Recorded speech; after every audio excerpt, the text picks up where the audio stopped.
Hello guys, welcome back to the channel. My name is Fatima and you are watching Learn Exact English. Basic English grammar series के Day 20 में आपका स्वागत है। और आज का टॉपिक है, क्या कह सकते हैं, आज जो हम डिस्कस करेंगे, आज जो हम पढ़ेंगे उसका नाम है प्रेजेंट कंटीन्यूअस टेंस, जिसको हम प्रेजेंट प्रोग्रेसिव टेंस भी कहते हैं। आज की इस वीडियो में जो आपको सीखने मिलेगा वो आपको बहुत काम आने वाला है। और आपकी टेंसेस में सबसे आसान टेंस होता है वो होता है प्रेजेंट कंटीन्यूअस टेंस, जिसे हम प्रेजेंट प्रोग्रेसिव टेंस के नाम से भी जानते हैं। वीडियो में एंड तक बने रहिएगा गाइस, क्योंकि आज के इस वीडियो में हमें बहुत ज्यादा मजा आने वाला है। आज के इस वीडियो में हम बहुत ही ज्यादा चीजें सीखने वाले हैं जिससे आपको बहुत मजा आएगा। इस वीडियो में हम प्रेजेंट कंटीन्यूअस टेंस के लगते जितनी भी सारी बातें इंपॉर्टेंट होंगी वो सब सीखेंगे। कॉन्ट्रैक्टेड फॉर्म सीखेंगे, कॉन्ट्रैक्टेड फॉर्म जगाने के बाद जो सेंटेंसेस कैसे बनते हैं वो सीखेंगे। और इसी के साथ साथ जो हमारे आईएनजी के रूल्स होते हैं, आईएनजी कब लगाना है, किसके साथ लगाना है, वो सब हम आज की इस वीडियो में कवर करने वाले हैं। तो वीडियो में एंड तक बने रहिएगा। वीडियो शुरू करने से एक बात बता दूं कि अगर इस सीरीज का आपने एक वीडियो मिस कर दिया है तो मेरे चैनल पे एक प्लेलिस्ट बनी है बेसिक इंग्लिश ग्रामर सीरीज की। आप वहां पे सीरियल वाइज वीडियो अपलोड की हुई है। आप इस वीडियो को देखने के बाद वो वीडियो को भी देख सकते हैं। तो चलिए वीडियो को स्टार्ट करते हैं। अगर चैनल पर रहे तो सब्सक्राइब जरूर कर देना, बेल आइकन को प्रेस करना मत भूलना, ताकि आप मेरे एक भी वीडियो को मिस ना कर पाए। Let's begin. सो अगर बात की जाए प्रेजेंट कंटीन्यूअस टेंस की, जिसका यहाँ पे मैंने एरो बना के लिखा है प्रेजेंट प्रोग्रेसिव टेंस, तो अगर एग्जामिनेशन में या फिर कहीं पे पूछा जाए कि प्रेजेंट प्रोग्रेसिव टेंस के बारे में बताओ, तो आपको कंफ्यूज नहीं होना है कि वो प्रेजेंट कंटीन्यूअस टेंस ही है। ऑलराइट, यही कंफ्यूजन सबसे बड़ा क्लियर। अब कोई भी टेंस होता है तो उसकी हमें पहचान होनी जरूरी होती है, ताकि हम जो भी हेल्पिंग वर्ब्स या जो भी हमको वर्ब की फर्स्ट फॉर्म लगानी है, सेकंड फॉर्म लगानी है, उसके हिसाब से हम सेंटेंस करेक्ट बना पाए। तो इसकी पहचान हम सबसे पहले देख लेते हैं। तो प्रेजेंट प्रोग्रेसिव टेंस की यानी कि प्रेजेंट कंटीन्यूअस टेंस की पहचान है रहा है, रही है, रहे हैं। और कभी कभी करता रहता है, करती रहती है और करते रहते हैं जैसे वर्ड्स भी आ जाते हैं या यूज हो जाते हैं, तो आपको उन्हें भी देखकर कंफ्यूज नहीं होना है। अब मैं आपको पॉजिटिव सेंटेंसेस का, नेगेटिव सेंटेंसेस का, इंट्रोगेटिव और इंट्रोगेटिव नेगेटिव सेंटेंसेस का स्ट्रक्चर दिखा देती हूँ सेंटेंसेस बनाने से पहले। तो अगर स्ट्रक्चर की बात करें तो आप पहले पॉजिटिव सेंटेंसेस का स्ट्रक्चर देखिए। सबसे पहले आएगा सब्जेक्ट। ओके, सबसे पहले आएगा हमारा सब्जेक्ट, उसके बाद इज, एम, आर। ठीक है, वो किसके साथ क्या लगाना है सब्जेक्ट के ऊपर डिपेंड करता है। उसके बाद वर्ब की फर्स्ट फॉर्म यानी जो बेस फॉर्म होती है वो, उसमें आईएनजी लगाएंगे। आईएनजी कैसे लगाएंगे, तो जैसे कि गो, वेंट, गॉन है तो आईएनजी लगाएंगे, गोइंग हो गया। उसके बाद ऑब्जेक्ट। ठीक है, तो ये होता है आपका स्ट्रक्चर पॉजिटिव सेंटेंसेस का। नेगेटिव सेंटेंसेस की बात की जाए तो उसका स्ट्रक्चर होता है, पहले सब्जेक्ट आता है, फिर इज, एम, आर, उसके बाद वर्ब की फर्स्ट फॉर्म के पहले नॉट आ जाता है यहाँ पे, तो वर्ब की फर्स्ट फॉर्म में साथ आईएनजी और ऑब्जेक्ट हो तो ऑब्जेक्ट वरना नहीं। तो ये स्ट्रक्चर देखा आपने नेगेटिव सेंटेंसेस का। अब इंट्रोगेटिव की ओर बढ़ते हैं। तो बात कीजिए अगर इंट्रोगेटिव सेंटेंसेस के स्ट्रक्चर की, तो वो पहले इज, एम, आर सबसे पहले आ जाता है, एम, इज, आर सबसे पहले आ जाता है, उसके बाद सब्जेक्ट आता है, फिर वर्ब की फर्स्ट फॉर्म में इज और उसके बाद ऑब्जेक्ट है तो ऑब्जेक्ट वरना नहीं। तो ये देखा हमने इंट्रोगेटिव सेंटेंसेस का, इसका स्ट्रक्चर सेम है। तो इनमें दोनों की पोजीशन चेंज हो गई है, एम, इज, आर को पहले आ गया और सब्जेक्ट जो है वो आपका बाद में आ गया है। ठीक है, तो उन्होंने अपनी पोजीशन एक्सचेंज कर ली। उसमें होता है, वो होता है इंट्रोगेटिव सेंटेंसेस के अंदर। अब बात करते हैं इंट्रोगेटिव नेगेटिव सेंटेंसेस की। तो इंट्रोगेटिव नेगेटिव सेंटेंसेस में क्वेश्चन वर्ड सबसे पहले आ जाता है। ठीक है, फिर इज, एम, आर आता है, उसके बाद सब्जेक्ट आता है, उसके बाद नॉट, फिर वो आपकी फर्स्ट फॉर्म में आईएनजी और उसके बाद ऑब्जेक्ट। ये होता है इंट्रोगेटिव नेगेटिव सेंटेंसेस का स्ट्रक्चर। अगर मैं इसका एग्जांपल दूं तो होगा, मैं अंग्रेजी क्यों पढ़ा रही हूँ, तो मैं बोलूंगी, इसका मैं आपको लिख के बता देती हूँ, एक सेकेंड।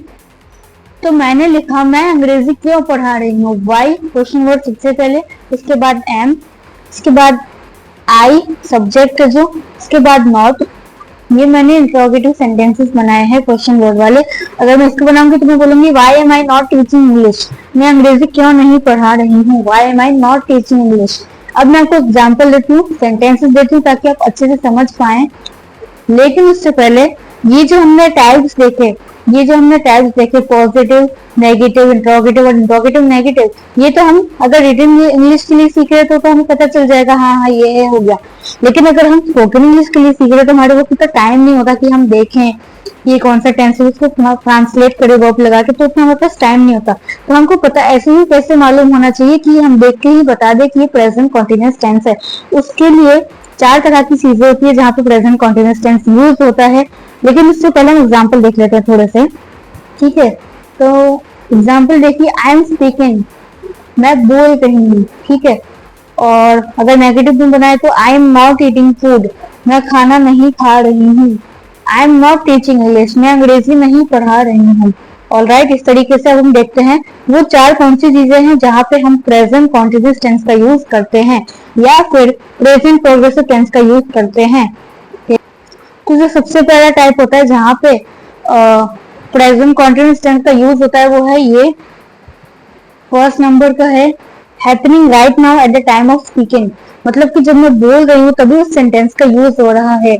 मतलब जब मैं बोल रही हूँ तभी वो काम किया जा रहा है या अभी भी कंटिन्यू है, तब प्रेजेंट कॉन्टिन्यूअस का टेंस यूज होता है। और एक और बात बता दूं कि प्रेजेंट कॉन्टिन्यूअस टेंस मोस्टली 90% इसी टाइम पे यूज होता है जब कोई काम अभी भी चल रहा होता है। तो जैसे कि मैं कहूँ आई एम स्पीकिंग, मैं अभी बोल रही हूँ, अभी काम जारी है, तो आई एम स्पीकिंग। एक और बात याद रखिएगा कि आई के साथ हमेशा एम आता है।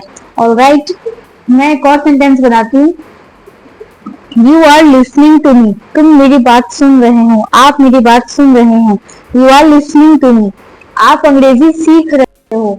You are learning English, you are learning English. ठीक है, तो इस तरीके से एक तो तरीका ये हुआ। दूसरा तरीका देखते हैं आगे। नेक्स्ट स्टेप देखिए जहाँ पे प्रेजेंट कॉन्टिन्यूअस टेंस या प्रेजेंट प्रोग्रेसिव टेंस का यूज होता है, वो होते हैं फ्यूचर प्लान्स और अरेंजमेंट्स। फ्यूचर की कोई बात हो तो भी हम प्रेजेंट प्रोग्रेसिव टेंस का या प्रेजेंट कॉन्टिन्यूअस टेंस का यूज करते हैं कि भाई फ्यूचर में कैसे। मैं आपको एग्जांपल बताती हूँ फिर आपको समझाऊंगी कैसे। यहाँ पे ध्यान दें कि मैंने लिखा I am playing football this evening, यानी कि मैं अभी खेल नहीं रही हूँ लेकिन मैं शाम को खेल रही होंगी। ये बात पहले से तय है और शाम में वो काम हो रहा होगा, यानी कि वो काम पहले फ्यूचर में इस समय पे हो ही रहा होगा। तो इसलिए भी हम प्रेजेंट कॉन्टिन्यूअस टेंस का यूज करते हैं जो काम फ्यूचर में होगा उसके लिए, या जो उस समय पे फ्यूचर में वो काम कंटिन्यू होगा तब भी हम प्रेजेंट प्रोग्रेसिव टेंस का यूज करते हैं। Third one is for happens again and again, जो बार बार होता है। यहाँ पे वो बात आती है कि मैंने कहा था कि करता रहता है, करती रहती है, करते रहते भी आता है, तो वो क्यों आता है? वो जो काम जो है, अच्छा मैं ऊपर को बताना भूल गई कि जो फ्यूचर की प्लानिंग उसमें ना होंगे ना, उसमें आपको today, tomorrow, this week, next Monday, next year, ये सारे आपको बहुत ही वर्ड्स दिखेंगे, इसके बगैर वो सेंटेंस हो ही नहीं सकता। अब थर्ड पार्ट देखते जहाँ पे प्रेजेंट कॉन्टिन्यूअस टेंस का यूज होता है वो हैपेंस अगेन एंड अगेन। कुछ चीज बार बार हो रही होती है, जैसे कि मैं कहूँ कि प्रेजेंट प्रोग्रेसिव टेंस है और मैंने कहा था कि इसकी पहचान में रहे करता रहता है, करती रहती है और करते रहते हैं हमेशा आता है। तो मेरा मतलब ये था कि हम ऐसे बोलते वो हमेशा झगड़ते रहते हैं, वे हमेशा शिकायत लगाते रहते हैं, वे हमेशा रोते रहते हैं, वो बच्चा हमेशा रोता रहता है। इस तरीके से जब सेंटेंसेस बनाते तो उसमें हमेशा आपको ऑलवेज एक फॉरएवर नाम का वर्ड मिलेगा, उसके बिना वो सेंटेंस हो ही नहीं सकता। ठीक है, अगर मैं बनाऊं वे हमेशा शिकायत लगाते रहते हैं तो वो बनेगा दे आर ऑलवेज कंप्लेनिंग, वे हमेशा शिकायत लगाते रहते हैं।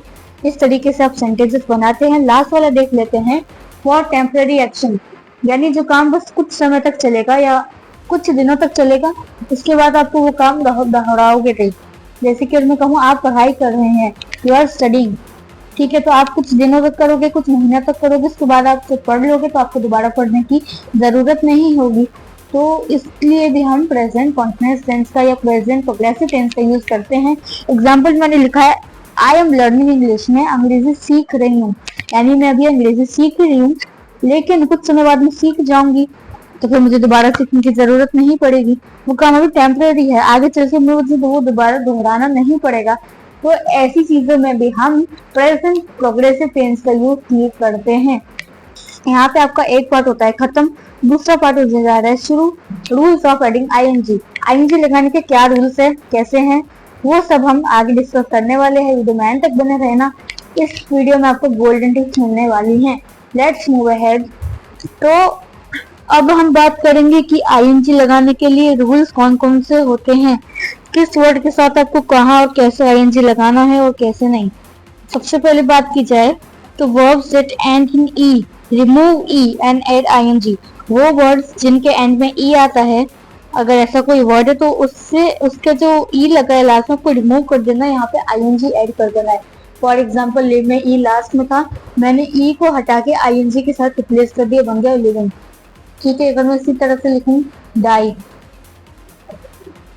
तो मैं डाइंग को रिप्लेस कर दूंगी, आईएनजी लगा दूंगी, बन जाएगा डाइंग। इस तरीके से next rule is verbs that end in ie change ie to y and add ing। जिनमें लास्ट में ie आता है, ऊपर e था यहाँ पे ie आ रहा है, तो उसमें आपको ie की जगह y ऐड कर देना है, बाद में ing लगा देना है। जैसे कि li लाइंग होता है, आपने ie को रिप्लेस करके y लगाया ly, उसमें ing कर दिया लाइंग।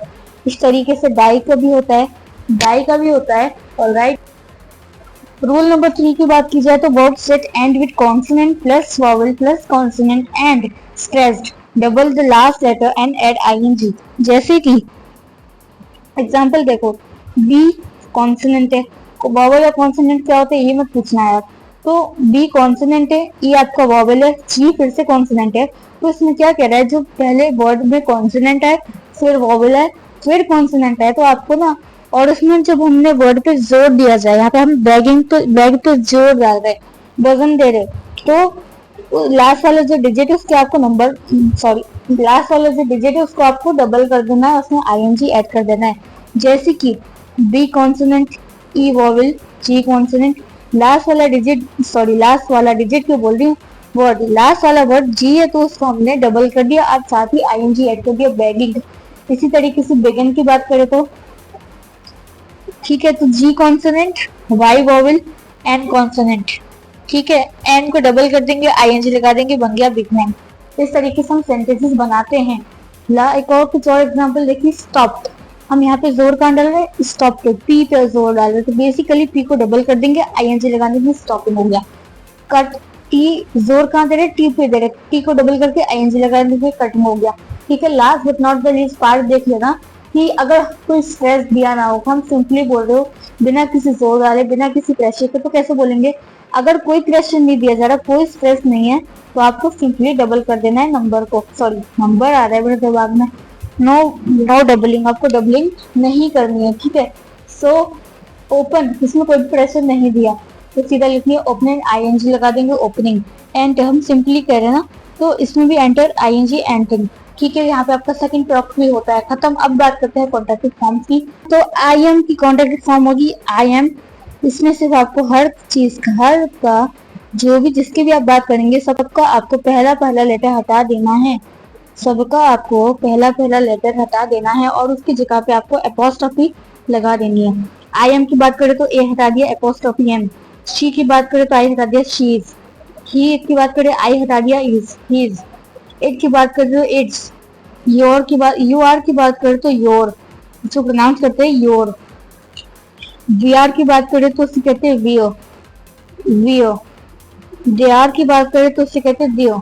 अब इसमें कंफ्यूज ये हो जाते हैं बहुत सारे लोग कि THEIR को भी देयर कहते, THERE को भी देयर कहते और THEYRE को भी देयर कहते हैं, तो इसमें बहुत सारे लोग कंफ्यूज हो जाते हैं।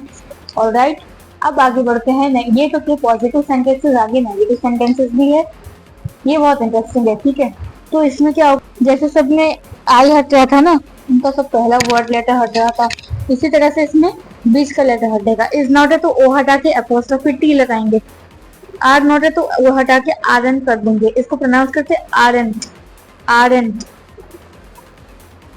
Are N.